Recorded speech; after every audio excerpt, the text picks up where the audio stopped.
Afternoon and good evening. It's 4 o'clock. I am Magda Terrer, the Literature and Judaic Studies at Fordham University, and it is my honor to welcome you to today's event.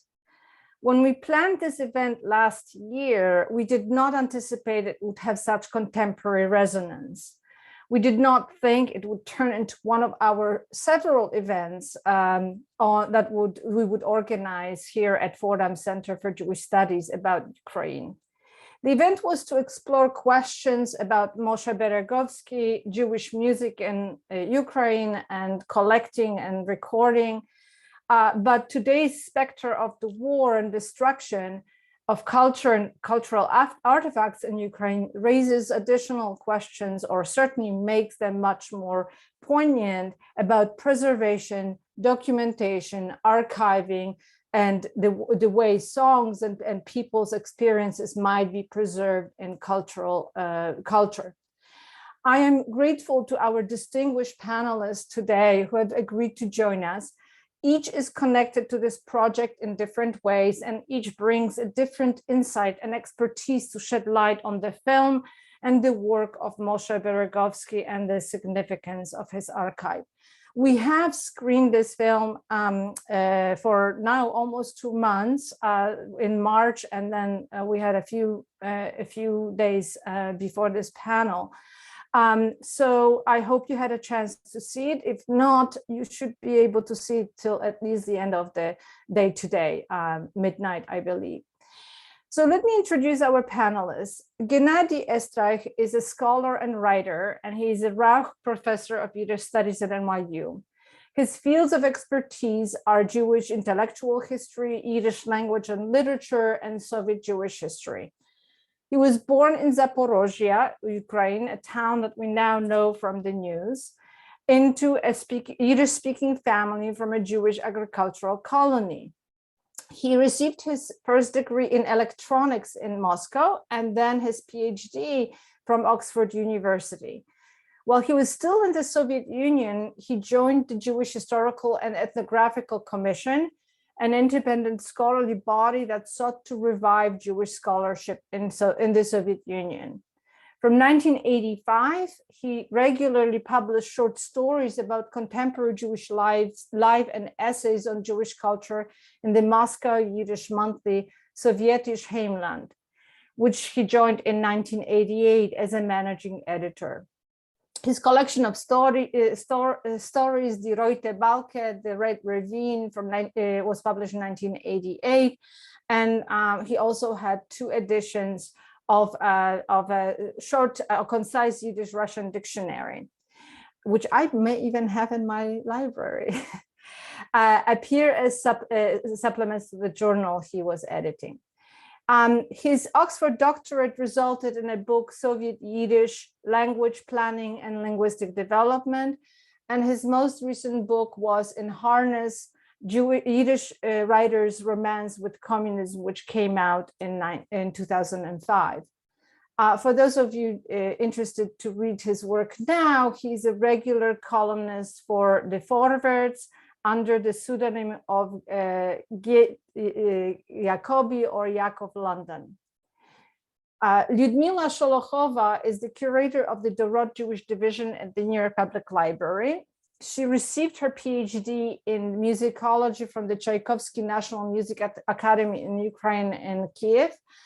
And in 2000, studying the formation and development of Jewish musical folklore studies in the 20th century, early 20th century Tsarist Russia, for which she was awarded the National Academy of Sciences Scholarship for Young Scholars.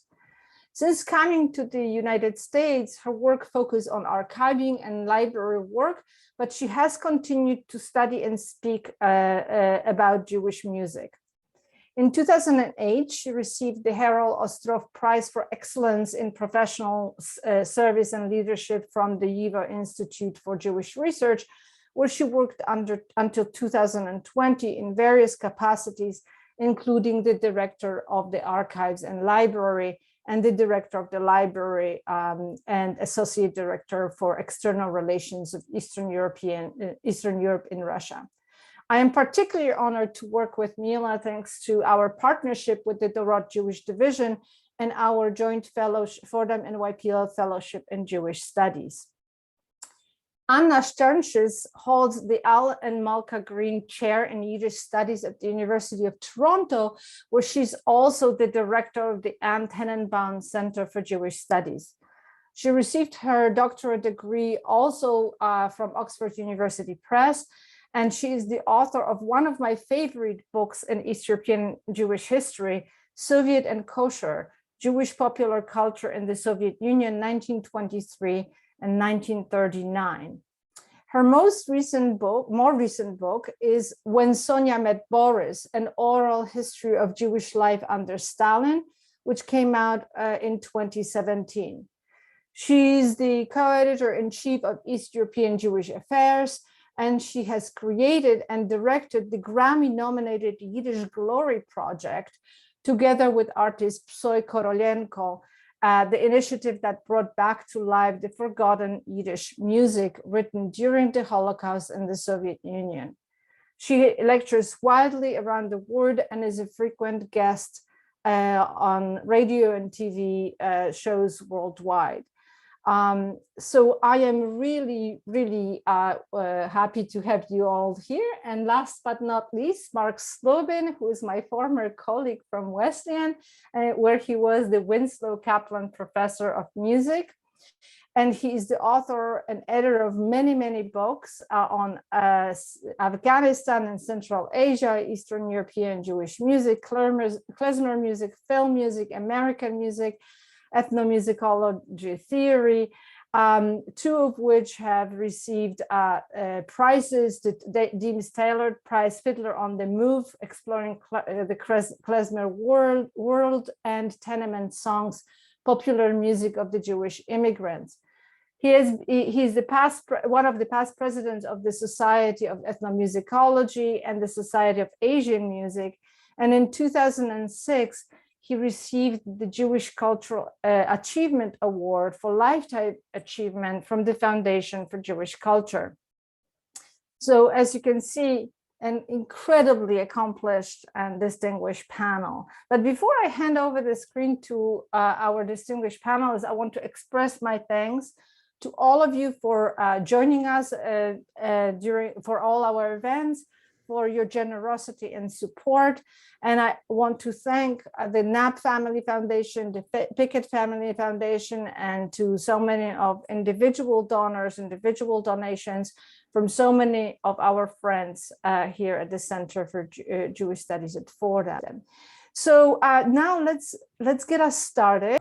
Maybe to get us started, can each one of you tell us briefly how you were connected to the film and the Beregovsky archive, and perhaps weave it into also your remarks about the significance of the archive. Shall we start from,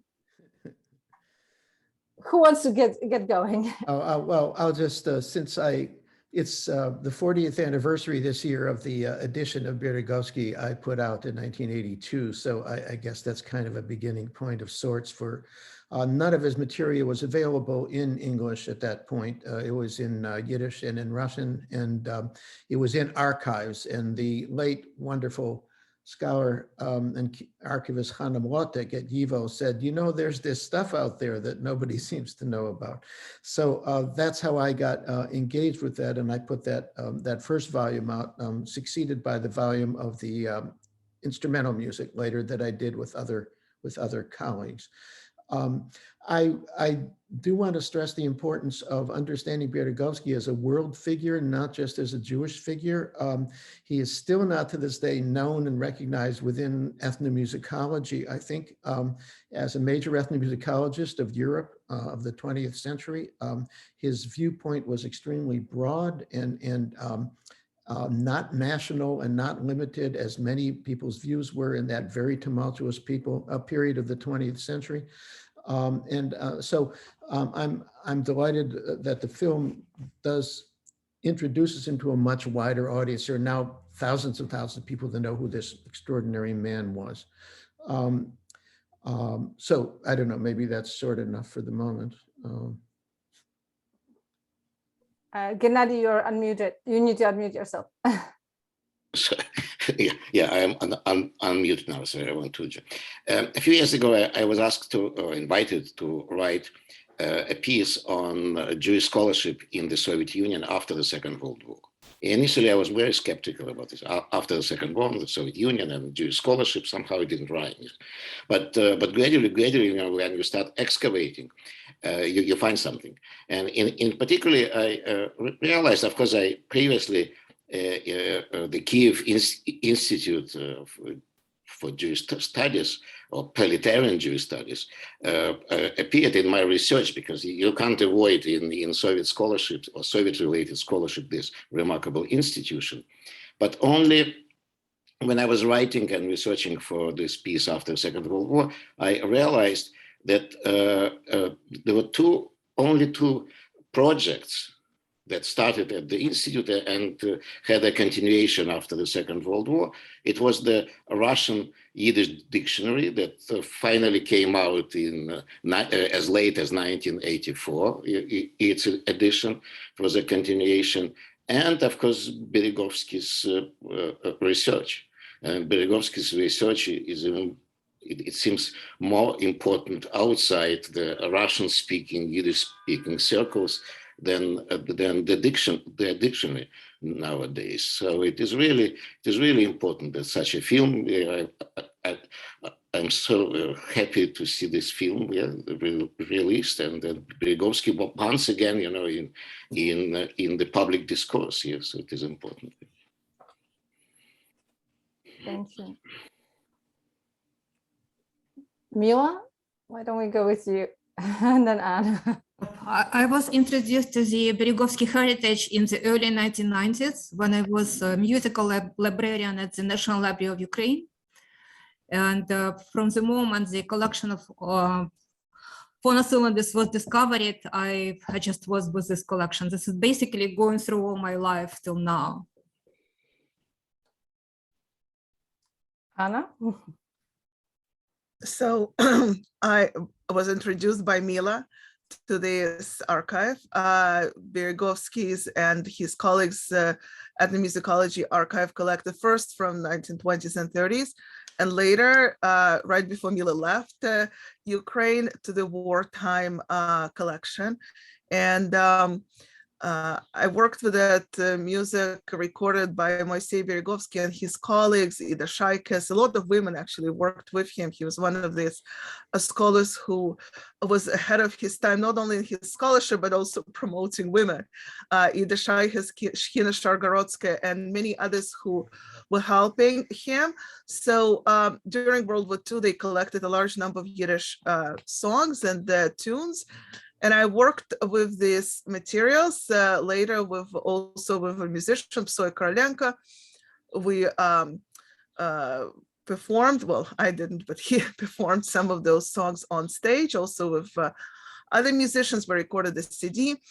And when we performed this concert in Toronto, we worked with a producer named Svetlana Dvoretsky, who agreed to put this concert on stage. The result was extraordinary attention from Toronto public. We then traveled the world with all this. And then Svetlana introduced me to Victoria Petrosyan, who is a producer of a company called, I think, Vico TV, who then said, you know, maybe we can do a documentary about this. And then they hired Lena Yakovich, the director from Moscow, who then made this film about, not just about World War II, that's what I was working on, but she decided to focus on Beregovsky's career and the music, and repeated his last wartime expedition to Ukraine. So that's my connection to the film. And I think all of us are in the film, right? Making some appearances. Yeah. That's right. That's right. Thank you. And, you know, when I'm a historian and I like music, but I don't understand music. So one of the things, and especially as a historian of the pre-modern period, I was struck watching the film and thinking about the film, that history is so frequently studied from texts, sometimes and more recently from images and spaces, that is the material remains of the past. But sound and smell, I might add, is usually lost to historical record. So most historians and to most readers of history, history is silent. So I wonder, each one of you, from your perspectives, can you tell us how sound and music are, from the basic point, historically lost and or preserved, right? Maybe we assume it was lost, but in fact, it may be preserved in ways that we textual historians do not realize. So I don't know which one of you wants to take this. We could go around the screen, but reflecting on this music and sound as historical sources, what's lost, what's preserved, and then how we historians use or not use historical sources. Mm-hmm. Well, the watershed moment in basically in human history is the 1880s and the invention of sound recording. So for the first time, it became possible to preserve the actual voices, the actual sounds of human beings making music. Before that, it was written down extremely sporadically for various, a few cultures wrote music down, in places like China. We have actually some music notations from ancient Assyria, but they're a little cryptic, and we don't have the sound. So the invention of sound recording is a total game changer for human history in all kinds of ways. And it's no accident then that modern ethnomusicology, is dependent and springs out of this the sense of liveness, the sense of real human beings. The other thing I'll say quickly is that it's a problem with historians. It really is a problem. And with other disciplines, even like anthropology, that don't recognize that expressive culture, because what we generally are talking about here, we put under the rubric expressive culture of human beings. Expressive culture is always regarded as somehow soft or not as important, or somehow an epiphenomenon to human experience, when we all know that simply isn't the case. Expressive culture is deeply, felt. Human beings remember songs. They are stirred to cry when they hear songs. And professional people in the human disciplines just don't get that. I mean, even to this very day. So we always are operating at a bit of a disadvantage, trying to stake the claim for what should, immediately be obvious. With the Jewish music, it's much harder, even because of the destruction and liquidation of the communities. So the invention of the klezmer, what we call the klezmer revival, depends on the few available recordings, because there are no communities, unlike, say, Hungarians or Ukrainians, or places where you can go to work with human beings doing expressive culture. We couldn't do this with Yiddish music. So it becomes of outsized importance and enormous gravity, each scrap, and why we fight over and try to get out from Kiev the last, stuff that we have available to us. In other ethnic groups in Europe, other national projects, this is hardly a problem for them. So it's a special case, the importance of sound recording for Jews. Like Magda, I deal with texts, yes. And texts, of course, they don't carry sounds. But recently I started realizing that some texts, they carry a kind of sounds. And this is unfortunately the texts of police investigations or interrogations. And a few years ago, we started getting access to the former inaccessible files of interrogations. And it's a very difficult document, documents, even emotionally difficult documents to read, and including the interrogations of Moshe Beregovsky, yes. And my impression when I read, after a while, I started realizing that when I read such texts, my impression that I can hear voices. Yes, it is a different kind of a document. It is, of course, completely different, not what you asked here, but a kind of voices, quasi voices, yeah, that you can find in such very peculiar archival source. Yeah. Mila? Well, for me, these recordings actually provide a real feeling of the past. That's kind of really a just breathtaking feeling. For me, it was just really, it brings the past very close to you. This is the feeling I always get when I first hear the new recordings that I haven't heard before. When, for example, we select materials for the CDs, I get to hear to listen to every single recording, and this is really transforming, a very transforming experience. So it actually, it links the past and the present. Mm-hmm.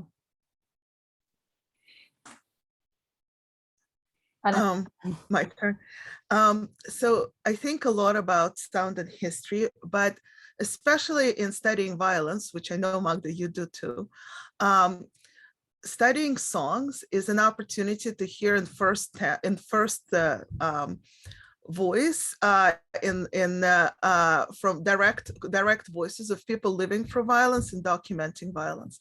And these are people who are not trained to be writers or journalists or scholars. These are people who just see unthinkable and they need to record it right away. And they need to record it in a way that is fast, in a way that is clear to them and to their audience, and also in a way that will be memorized. That's how we have all these pogrom songs from 1648 and then going to 1882 and then 1881, sorry, and then the early 20th century, and then to the pogroms in the early of the Russian Civil War, and then straight to World War II. Like the form of depiction of violence remains sadly almost unchanged through centuries. And you can call it sound, but you can also call it direct voice. And in so many ways, what Beregovsky recorded during World War II is the way that people who witnessed unthinkable violence are trying to make sense of it with the means available to them. And what they have in their kind of, I don't know, in their world, in their cultural background is tons of songs about different things, including tragedy, love songs, including, I don't know, depicting everyday life. And depicting pogroms. So the first songs that Beregovsky records of atrocities, those that are dating to, I don't know, November 1941 on a train, are songs that are pogrom songs where Cossacks, conversely speaking, are replaced with Germans. And here you have it, you know? So I think it's less about, and they're very detailed, you know, it's not they replace, but then the metaphors help, like streets full of blood, people dying like flies. We see all that going from one generation of songs to another, but they're also depicting things truthfully. For example, a lot of songs in the collection depict number of, mention the number of the street name where a violence took place, where shooting took place, who shot. Villains are named with the first and last name, often with patronymic, because it's very important for authors of the songs that those names are not forgotten. Mm-hmm. They write them for different reasons. Some want justice, some want to cry, others want to commemorate. But there's none of this general never again kind of story. It's just they want to depict concretely what happened. And I think it's really sad that these documents that detail history that document history in such detail remain practically unexamined by us historians because we just don't know how to make sense of it. We like to work with, you know, a writer who got stuck in the midst of violence, like, I don't know, Emanuel Ringelblum, right? A historian. Like us, we get what he was doing. We understand the methodology. Instead, looking into a song that documents history A and B puts emotion in it, which we cannot get from many other sources. So much of Beregovsky's material from wartime is that song with details plus emotions. So I think, and first and sometimes the only eyewitness Jewish accounts of violence of the Holocaust in the Soviet Union, not to be too dramatic. You know, like from some places it's just that. So I think that it's not just the sound, but also giving voice to people who never get to tell the story. This is what Beregovsky did. Yeah, and I think it really comes across very powerfully in the film. And I think this is something for historians really to ponder. And I have to say that when in my work, which deals with the pre-modern period, I have encountered these historical songs, right?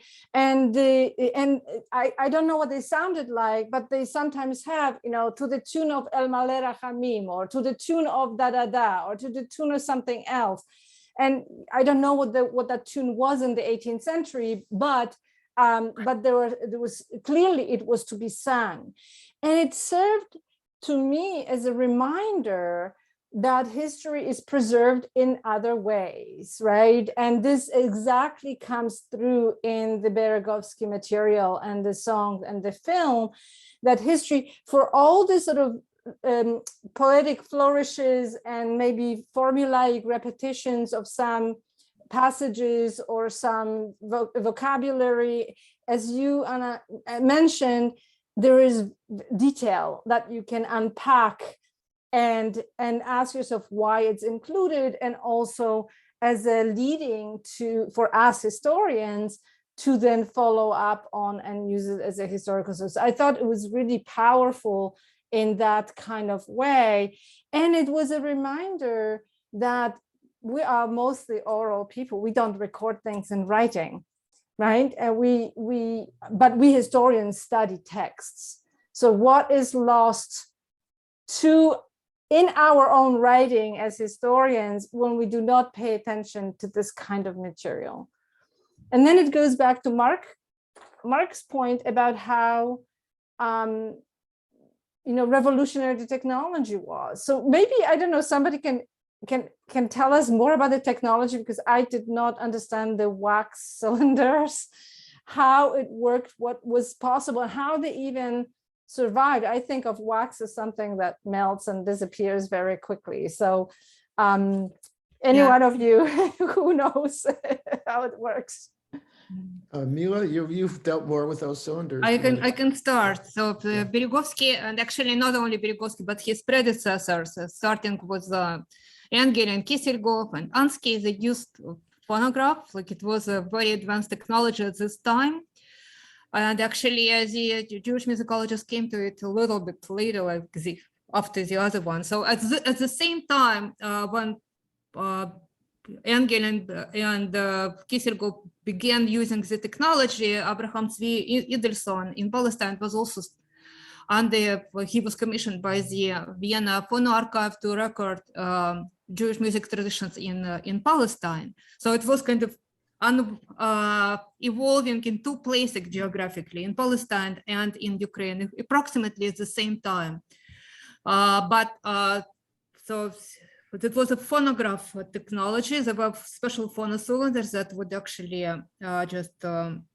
I can't explain in details, but this was a portable equipment, and they had to carry this equipment with them, plus cylinders, empty cylinders, to record the songs. And we see on some photographs we can see this equipment and the process of recording. So the phonocylinders were quite fragile, and I can judge even from our collections that not all of them even survived the trip. And then they didn't even survive, like, not all of them survived like dozens of years in storage, and so it was kind of fragile. So I know from the inventory books that there were, Beregovsky at least used like at least 3 phonograph machines. And very frequently in the inventory book, we can see phonograph number 1, phonograph number 2.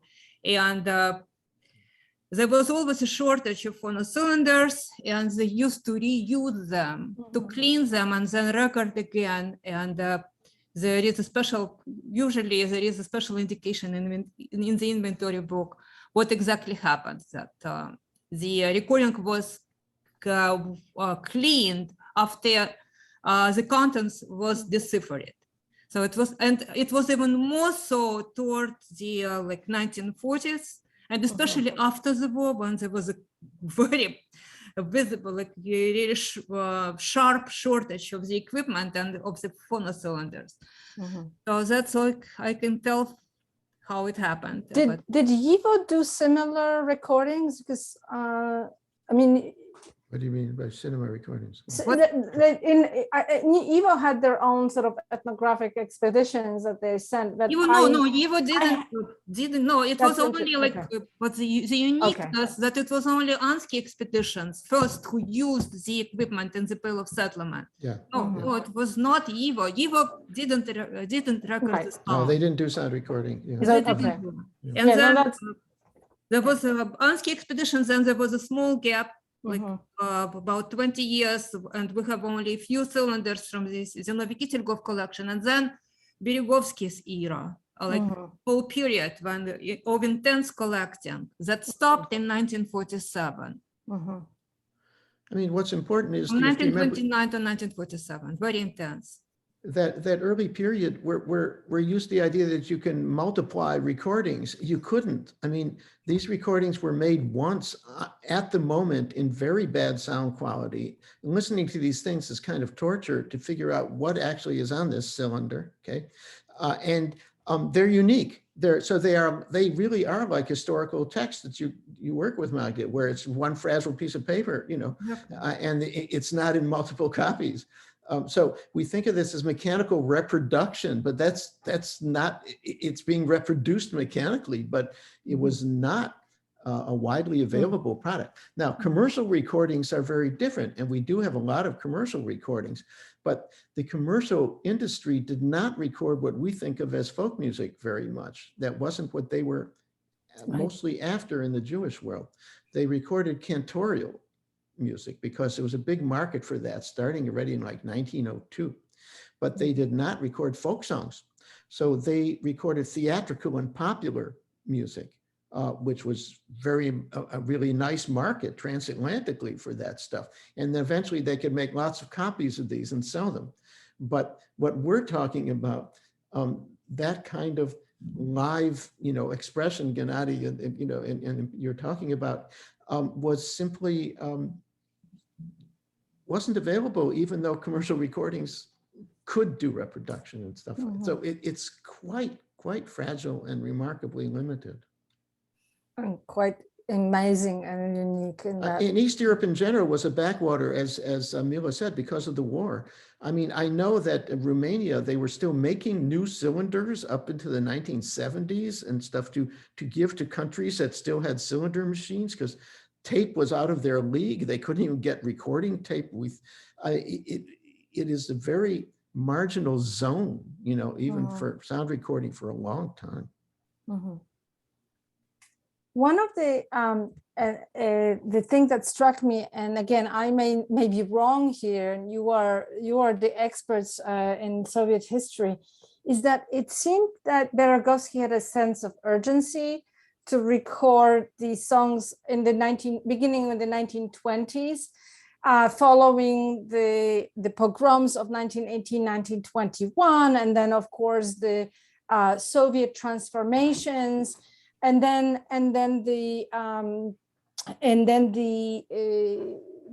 obviously the destruction of the Shoah and what he witnessed, what he was trying to capture. So I've been again struggling with the question of preservation and recording as how the material that seems to be preserved, because it may have been disappearing at the time, becomes a sort of a capsule that we then historians might be using as something that is typical, that is representative of a culture, but in fact it is captured in a very specific moment and may not be representative, and maybe we historians might be then.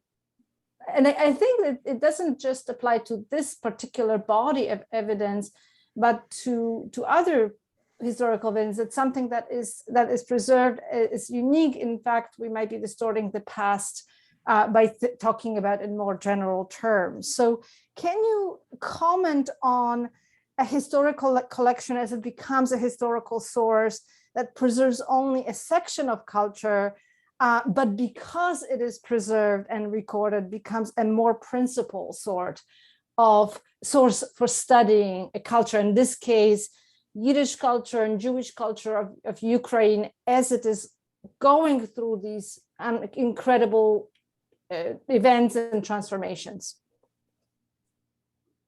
I'm not sure that it was really only the sense of urgency.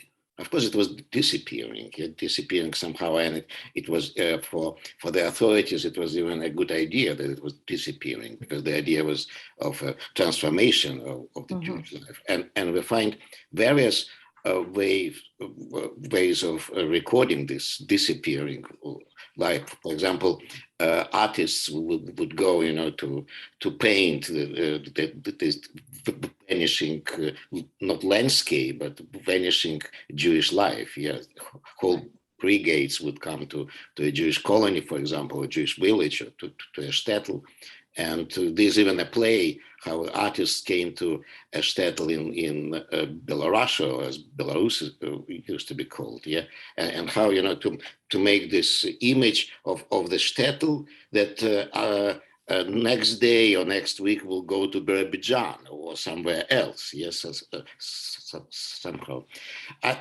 Certainly there was some element that is vanishing, but there was also, I believe, the feeling of an opportunity, because the establishment of such an institute as the institute in Kiev, and it was a huge institution. For a while, it had on its payroll up to 100 people. So it was the most significant Jewish academic institution in Eastern Europe, and in general in Europe, and maybe even more than in Europe in terms of the size, even compared with the EVA that was not funded by a state. Yes, so as a result, it couldn't afford this kind of a luxury. Yes. So it was the sense that, look, we have this opportunity, let's do it. Let's do it, and let's use also urgency, but also opportunity. I'm pretty sure, and it's a separate question, that there was some selection that you're mentioning somehow, Magda, that was not really any folk song, I believe, or many, that there was some probably ideological selection, that many songs about labor and maybe songs about, I'm not a specialist, but judging by the printed collections, it is clear that they were censored and maybe even edited. Yes. So in this sense, it is important that there are such recordings, because they're not edited, certainly. Yes. The printed, they could do whatever they wanted to do. So this is. Anna. So a few points to that. I think there's urgency, and there's also I don't know, some prophetic vision, not to be too dramatic. I mean, this, and some really kind of important coincidences. So for example, there's this poet who worked with Beregovsky named Sholom Cooper Schmidt. He was from Bela Tserkov. Bela Tserkov had like a lot of music schools and stuff like this. And, they went and recorded music from there in 1938. And then, of course, in 1941, Germans come to Bela Tserkov and kill almost all Jews there. And that's a very famous story. My colleague Doris Bergen has just written a long chapter about this, where she cites Mila's work, for example, on Bela Tserkov as well, and cites some of this music recorded there, because these are kind of the last voices, right? So that's it. So why did they go to Bela Tserkov? Because they had music schools there. Did they know that in 3 years, this will be the monument to Bela Tserkov? Probably not. But I do want to say that there was something, there's urgency before the war, but there's also a sense of history during the war. And what's amazing to me is not just Beregovsky, who is a professional at the music, a professional folklorist. He was called doing that stuff, and he's actually not doing too much during the war itself, because he's an Ufa and it's hard for him to actually, like I don't know if he was recording Yiddish music there in any way, but there are all sorts of amateur network of people, poets, just, you know, people with keen ear, teachers, who go and write down all those words of songs, and even with a little bit of melody that they hear, because they get it, that this is the time they have to record that history. And then, of course, he's saying, like, what goes in an archive, what doesn't. So the beauty of that archive of wartime is that we have handwritten notes, we have typed up notes, we have notes that went for some sort of review, or now we can call it censorship. Sometimes it was censorship, sometimes it was a review. And then we see what they took out and what they deleted and what they added. And it's fascinating how, you know, in order to preserve some songs for publications, at least they were hoping to publish, Beregovsky would cross out a lot of like references to, I don't know, Jewish solidarity, and insert weapons in it, like we will fight the enemy with weapons in our hands and stuff like this. And you can say, oh, wow, like changing the holy words of folk song. But in a way, he was preserving it by doing that so that it at least had a chance for publication. And because the archive was not touched upon in so many years, we could see this process of from whatever they've recorded to whatever ended up on paper, and to whatever ended up later. And of course, like every person who sings a song to a collector in the 1930s or in the 1940s makes a decision, what can they sing? Because from what I understood, talking to people, believe it or not, some of them are still alive, who talked to Beregovsky then, you know, they don't understand that this is a scholar. Like the people come, they think they're from the government. So, and they are, because they're working for government institutions. So they make decisions. What are they going to say? Are they going to sing everything for them, or are they going to sing things that they think they were going to like? So this decision goes on. Then Beregovsky and his comrades decide what are they, his colleagues, what are they actually going to write down? And that's not everything. And only some cream of the crop goes in those wax cylinders. And those wax cylinders are so heavy that you can't like really carry them around. So you have to put on the table in one house. People have to come and they say, no, you have to rehearse, then you sing. So of course, there's a process of curation, selection, and all that stuff. Having said that, it's right from the time. You know what I mean? Like there's nothing else from 1946 that give us a sense of what's going on in the apartment in Kiev, even if it's censored or self-censored 4 times. So I think that that is this, in search of this living sound or life in its complexity, that's that. Mm-hmm. Yeah. Oh, Camille. Yes. I agree with Anna. And actually, I agree with everyone here. The point is that, of course, there was a sense of urgency, and Beregovsky indicated it in the introduction to his 5-volume anthology of Jewish music, that the genres are disappearing. He knew that, but it was a time for him. It was a prime time for him to record all this music. But I want to return to Anna's remarks about kind of internal censorship that he had. He did, but on the other hand, there are some really significant parts of the collections that are not so well known. For example, that he recorded a lot of religious liturgical music from one particular cantor in Kiev, but he didn't decipher it. So there is a recording, and it's actually a very significant portion of the collection that gives you like someone was singing from the Mahzor or something. Like really all parts of the liturgical service on the holidays, and actually on the morning service and holidays. And it was already in the Soviet time, and also after the war too, he did it, but he couldn't publish it. So he had to limit himself. So he still secretly was doing it, not quite secretly, but the recording still exists. It's simply they haven't yet been published. And the collection of nigunim. I mean, you know, the nigunim, exactly. This is an extraordinary collection of Hasidic type songs. And exactly. I mean, if he were some kind of party guy, or he was, you know, controlling things, he would not have planned that as one of the volumes of his 5-volume representation of Jewish music. So, you know, that gives you an insight into how his mind worked. Again, I want to talk about how broad-minded and open Beregovsky was. Let me give you a quotation. People are, you know, the generation before him, the people that started this work and the composers who were writing new composed music on Jewish themes. We're looking for national music. And this is part of, you know, like Bartók was looking for a national language for Hungarian music. And this is part of the whole, you know, romantic and national project that out of which ethnomusicology and folklore studies comes in Europe, starting in the late 18th century, okay, through the 19th into 20th century.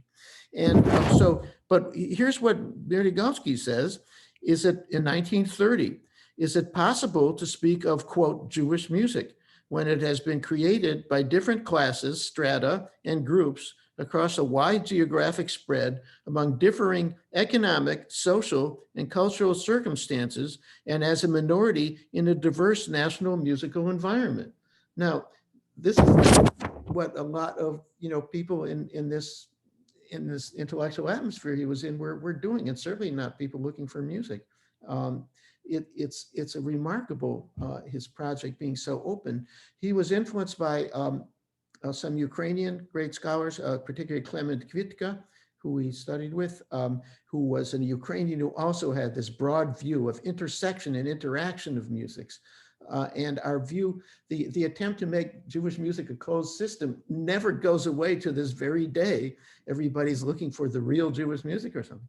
And here this man who knew what he was talking about says, look how diverse these people are. You know, how can we talk about this? And he says, so maybe we can find, is there a general unified musical language or just expressions, intonations, turns, and rhythms? So he's looking for distinctiveness in the details and not in some quintessential, you know, essentialist kind of notion of nation. And this is very, very important that he was doing that in these conditions. So I always think that should be, you know, one of the first things you say about Beregovsky. Anna, you wanted to say something.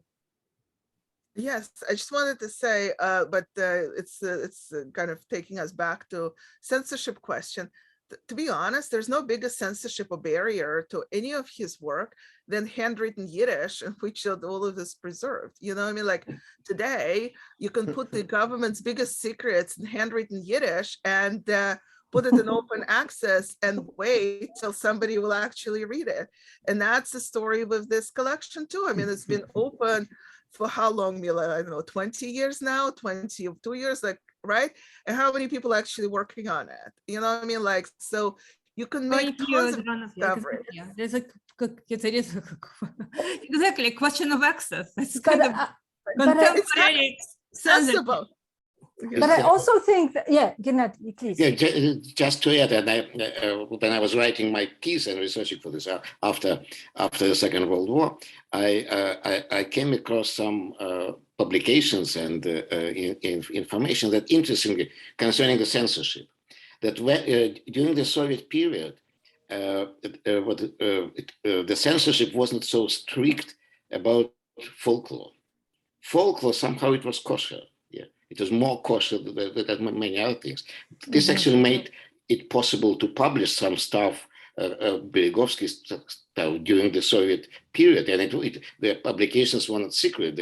They came out under the imprint of the leading publishing house, Soviet composer, yeah, Sovietsky compositor. So it was really, because it was folklore, so it was a different attitude. Maybe it was less strict, but he still. I think he was your point about access, I think, raises another larger point about the narrative of East European Jewish history and what people have used and what they had access to and how the story has been told.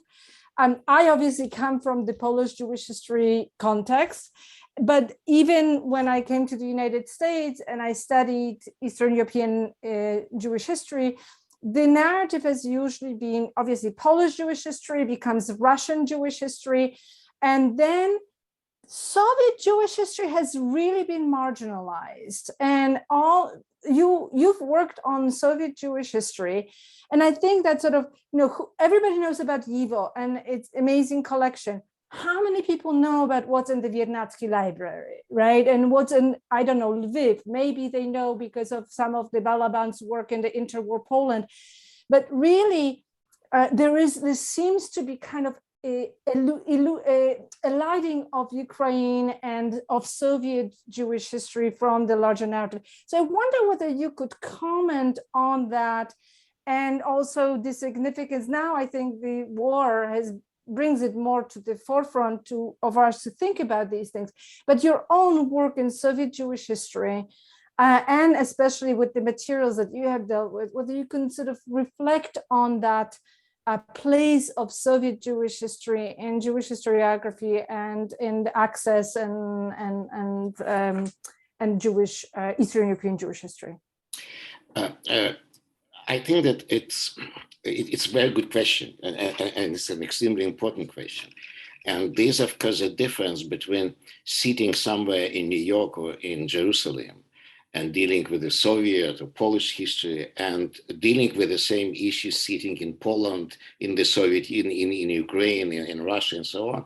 You don't come just for a week, desperately looking into the archive and so on. Unfortunately, there's a huge difference between the school of Jewish research in the former Soviet Union and, say, in Poland.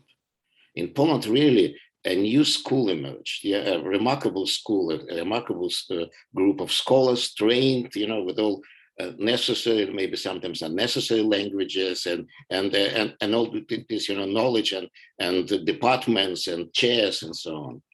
It didn't happen in the former Soviet Union. It happened just a bit, yeah. And I believe that one of the most important, or maybe the most important factor that explains the difference between the achievements in what has been done in Polish Jewish history, in the research of modern Polish Jewish history and Soviet Jewish history. Maybe I'll open one more secret, and it's not my conclusion, but someone actually pointed me. In Poland, there's also a kind of an ethnic divide. In Poland, it became to a significant degree a field of studies for non-Jewish scholars. In the former Soviet Union, initially at least, it was mainly a kind of a domain for Jews, from really Jewish people. And the tendency was that the bulk of them ultimately emigrated, left and continued their research somewhere, again, in Jerusalem, in New York, and elsewhere. So there are quite a few factors. I can feel it, for example, because from time to time, I published on something related to Poland, yes? And I put my articles on this Academia Edu. And Academia Edu gives interesting statistics, how many times, it is also kind of an ego exercise to how many times your article was downloaded but when I put something related to Poland, it's usually top. When I put something related to the Soviet period, it's not. So this is really a remarkable difference here. Anna, you want to comment on that? Well, I think, I agree with Gennady. A number of factors led to this, Cold War starting of all this, but general perception of Russian-speaking Jews as Jews who need to be improved in order to be a member of mainstream community. And I think that, they have to be more aware of religious traditions. They have to be more aware of communal ties. They have to be more aware of, laws of kashrut. Something to be better. They have to be better in order to be a truly member of Jewish community.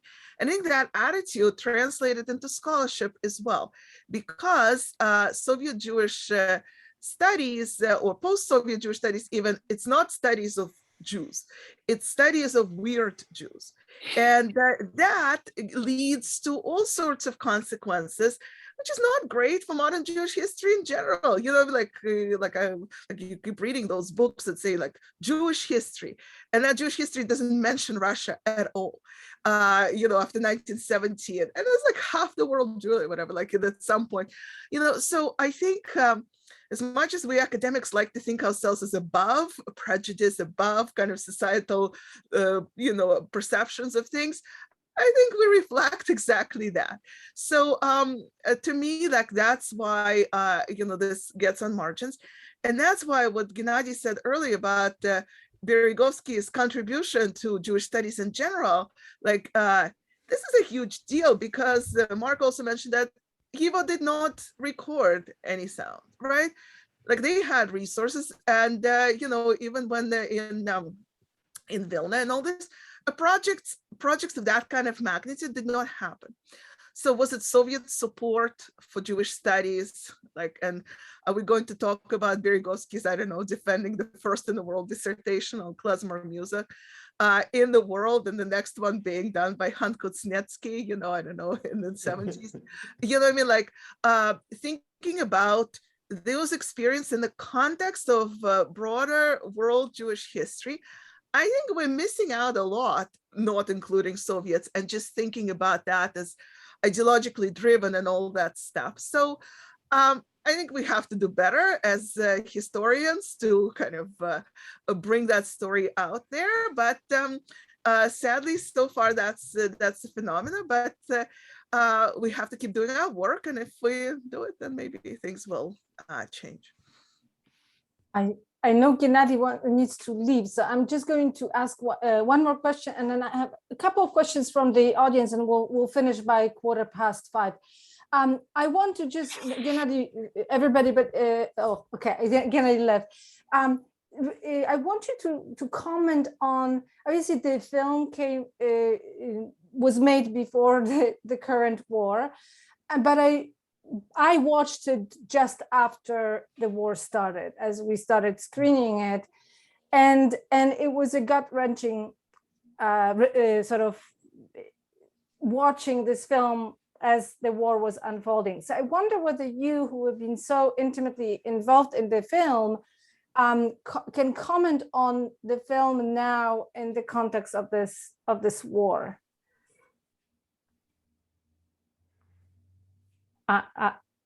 Anna, would you don't want to? No, I can. I can. You know, like every time I watch that film, you know, in many iterations, like my heart stopped even before the war, because, you know, Irina Sergeyeva interviewed in the film. I mean, she died very shortly after. Then Yefim Melamed, historian, who talked a lot in the film, he also died. So I kept telling Lena, I mean, honestly, you bring such bad luck. You interview people for that film and then they die. You know what I mean? Like, so there's always this doom about this project. You know, Beregovsky never got see the songs performed on stage. Now those historic, like scholars on the, you know, in that film, they die.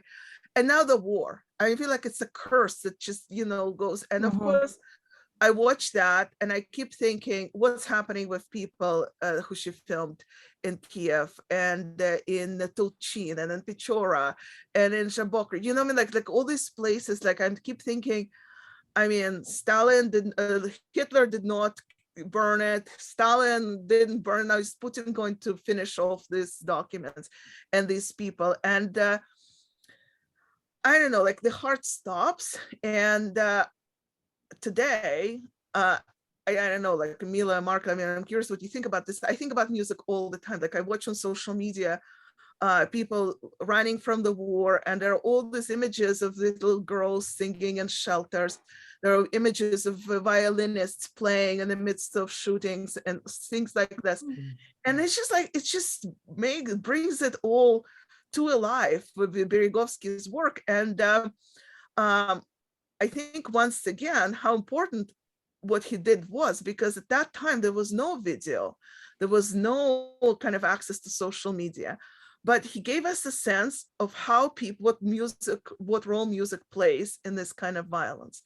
And this is not the relevance I wanted to see. This is not the relevance any of us wanted to see, but this is the relevance that the film just brings out once again and reminds us of what it was like for people there and how important the work that he did was. That's right.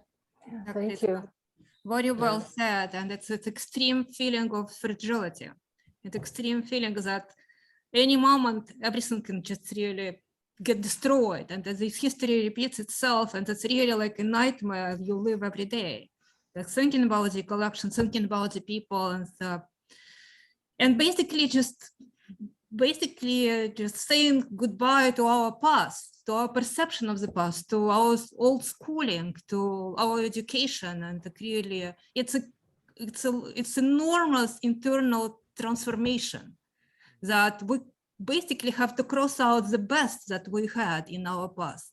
And it's a very traumatic experience, and how to live with all this and how to carry on. And I don't know, it's extremely intense period. And as it's Anna said, it's once again we realize the importance of this heritage because it is so fragile, because any moment anything can happen, and we cannot be sure. And well, of course, we all believe and trust that we will win, but well, I mean, the world will win over the Putin, but it's how much damage he can do, and that's really overwhelming.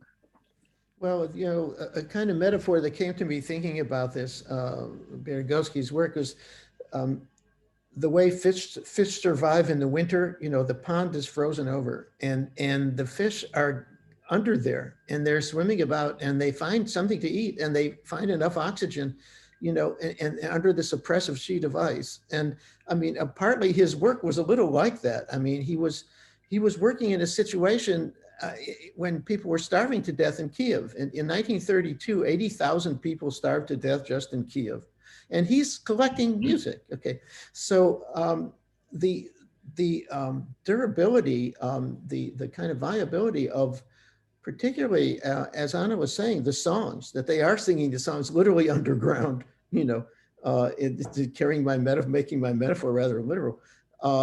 When under an oppressive, you know, cover, is a testimony to how music really does manage to do that. And again, even for scholars who somehow, you know, and occasionally Beregovsky gets to come up for air, like they send him out to Bashkiria, and he's got a breath of air for a moment, and then, you know, he gets out and he does the recordings after the war when there's another possible bit of oxygen he can find, and then they put him in the gulag, you know. So it's this kind of survivability of the, you know, the fish in winter that kind of came into my mind as a metaphor. We don't have much time. One of the questions that was asked, and most of the comments are really congratulating and saying how wonderful the conversation and the program is. But one of the questions is about kind of, somebody asked about the parallels with Roman Vishniak, what he was doing in Poland. And obviously there are obvious differences, but I wonder whether any one of you could reflect on that. Anna, yeah. It's a great question. I also liked it in the Q&A. I was reading it too. There, you know, there's not a single photograph that I saw, maybe Mila saw, from the wartime. I don't know, I think there's a little bit from before. So I wish there was a Roman Vishniak traveling with Beregovsky and doing those photographs, but there are some parallels. So photographic media is, of course, different from sound media, and photographs are staged. There's also an eye, there's also decision, who's on the picture and why and with what goal are they made. So all this is the angle with which Roman Vishniak documented the ghetto. Beregovsky didn't have the photograph, they didn't, you know, there are no photographs, but of course it's a curated decision of what kind of sound gets documented. And it's fascinating, like Mila just digitized and put online, there's some of the wartime recordings, and you get to hear there's kids singing, such interesting voices. And also fascinating to me, people with no voices. You know how a lot of people who sing can't carry a tune, And you would think that Beregovsky, would ignore them and not put them, but he doesn't do that. He puts it there as well, because even as a folklorist who thrives on and who wrote this whole fancy dissertation on, on the music, and you see, he understands the importance of voice, like again, sound studies, and you have to give voice to a person who sings despite not being able to carry the tune. So I see parallels with Vishniak and other photographers, because they decide what to photograph and how, and do that. And of course, that angle is very different from Nazi photographers, German photographers who take pictures in ghettos. And there's the film about this called Unfinished, where they actually explain how, these perpetrators' photographs worked. So in that sense, it's a Jewish eye, it's a Jewish point of view from a Jewish studies perspective, rigorously researched, but really giving voice to a person who is in the midst of all that. Well, at least that's my view on Beregovsky. Yeah, and of course, Vishniak was part of the mission of the AJC to document the need and the financial support, the humanitarian aid, but also he photographed many different things. But what we remember is only a certain sliver of the Polish Jewish imagery that became published after World War II as this lost word. So we all also have been, the memory has mediated what his work was, even though his work was much broader than that. One of the question is about what happens to the Vernadsky Library. Now it is obviously a top secret because it is a vulnerable site, as most of the cultural sites. But I wonder whether we could actually speak about the role, and I think that comes through in the film, about the role archivists and librarians play in preserving the cultural heritage. So Mila, I think you certainly are one of the most qualified people here to speak on this. Well, it's a very good question. I think custodians of the collections can do whatever, well, really is in their power, but their power is also limited because there are circumstances beyond them, and well, I can feel. I can imagine how they feel. I have communicated with some of my colleagues there, but not specifically in the Jewish division. They inform me that the collections are safe, that they're under security to the best of their ability at this point. But I really don't know the state of affairs there. I know that for now the collections are safe, but the situation changes. We don't know, and we of course don't have UFA right this time around to move the collections somewhere else. I don't know if they move the collections. I think we all understand that this is again top secret kind of thing. So any last comments and questions and reflections that you feel like we should have discussed or made points about the film or about this period in Jewish history and Soviet history before we part, and thank everybody for joining us? I just want to say, if there are grad students listening, like I want to encourage them to study Yiddish. Can I just make a plug for that? And B, because it opens a lot of opportunities for very exciting research. And B, to think of music as a historical source, as a source to get insights unavailable from other things. Because if we learned anything from Beregovsky's project, is that he really spoke across disciplines and across times. And I think it's because he had that broad vision and also training, which, I hope the next generations will get too. Thank you. I see that there was a comment about Sofia Magid, who was a Beregovsky contemporary, and she indeed did a great work on collecting Jewish music folklore, also in Ukraine, but also in Belarus. So it was kind of absolutely, her name needs to be mentioned here. And we actually, in general, need to talk more about her and about her contribution to Jewish music folklore studies. Okay, Mark, I don't know whether you have any last comment. If not, well, you know, Beregovsky himself now has become this kind of historical text, and that's what's interesting. There was Eleanor Bierzynski ran a wonderful webinar during the COVID period where every week we gathered and we read out loud and translated out loud one of his major articles in Yiddish as a kind of Yiddish practice.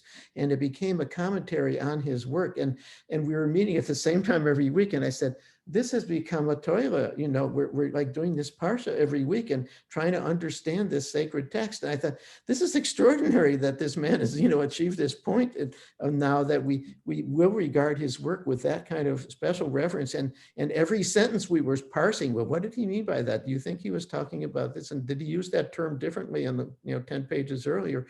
And it was remarkable that, you know, but of course, this is a very tiny group of specialists, but it's online, you know, and you can actually look at that again. And so it's becoming the fruit, and the project based on the Nigun tunes that Ilana Kravitz organized, where she got 36 fiddlers to pick one tune that they liked and to make a new performance of it.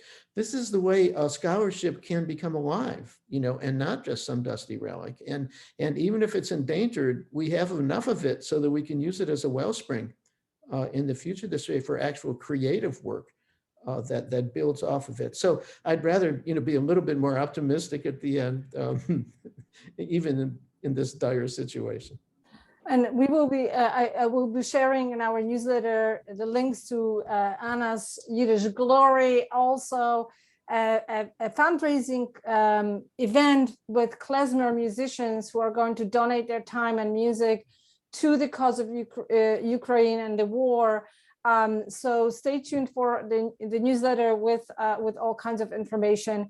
And again, I want to thank Anna, Mila, and Mark, and Gennady, who's left, for joining us and for sharing your incredible knowledge and insights about this really powerful film, which I hope you all have had a chance to see or will be able to see after the panel. So thank you so much again.